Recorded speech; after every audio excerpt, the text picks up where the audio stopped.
Il est difficile, si pas impossible, de parler de la gestion rationnelle des ressources naturelles sans l'apport de la femme. Cette pièce maîtresse fait partie du problème et solution à la crise climatique. De par son rôle traditionnel, la femme congolaise doit être sensibilisée afin d'aider la République démocratique du Congo à se représenter comme étant pays solution.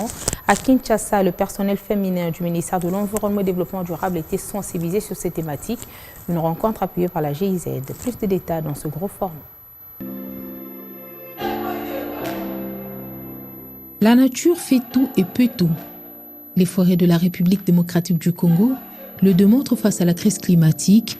Avec ses 155 000 hectares de superficie, ces forêts du bassin du Congo, représentant près de 60%, jouent un rôle très important dans la régulation du climat sur le plan mondial. Ces services écosystémiques pour la subsistance d'une grande partie de la population et pour l'économie du pays imposent une gestion rationnelle. Une rationalité à la recherche de l'équilibre. Un équilibre bien pris à bras le corps au niveau tant national qu'international à travers la promotion des droits des femmes et l'égalité des chances entre hommes et femmes. La notion de genre doit être une notion qui doit être valorisée et même pour laquelle on doit faire de la promotion pour que cet équilibre-là soit respecté entre hommes et femmes.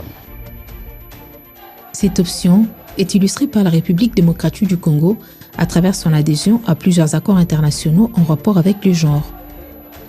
On ne peut pas parler d'une gestion rationnelle, une gestion durable des ressources naturelles sans intégrer l'aspect genre. Parce que les grands bénéficiaires, ce sont les femmes et les enfants.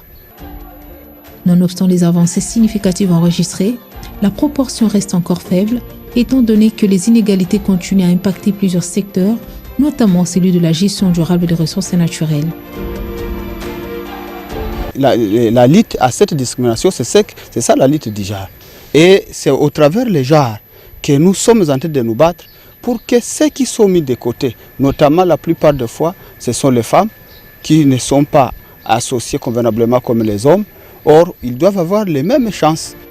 C'est dans cet élan que cette intégration de la dimension genre au ministère de l'Environnement et du Développement durable a dicté la relance des activités eu égard au genre pour la matérialisation de l'objectif de développement durable 5 afin de parvenir à l'égalité des sexes et à autonomiser toutes les femmes et les filles. Cette conscientisation, elle demande à ce qu'il y ait une synergie d'efforts au niveau gouvernemental, mais aussi au niveau de toutes les organisations de la société civile, mais également du côté de partenaires, pour que des efforts soient mis en commun. À Kinshasa, la cellule genre du ministère de l'Environnement et du Développement durable a convié les différentes parties prenantes à une conférence visant à sensibiliser le personnel féminin du ministère sur les questions du changement climatique, gestion durable des ressources naturelles et les négociations du climat. Notre sort étant lié à celui de la nature, la synergie des forces s'avère indispensable dans cette lutte collective à des niveaux différenciés.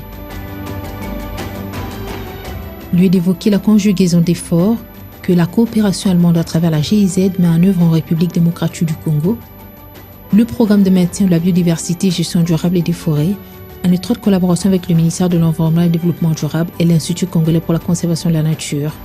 La question du genre et de l'égalité des sexes est une thématique même transversale, donc dans toutes nos actions, nous souhaitions contribuer à qu'on avance sur cette thématique et qu'on reconnaît le rôle très important, notamment des femmes, ici en République démocratique du Congo.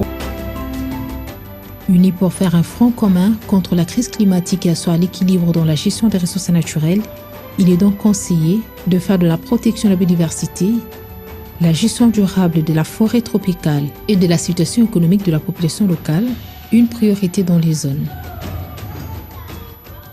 L'arrêté ministériel numéro 059 du 31 juillet 2018 portant création, organisation et fonctionnement du groupe genre et environnement précise à son article 2 sa mission, celle d'appuyer les ministères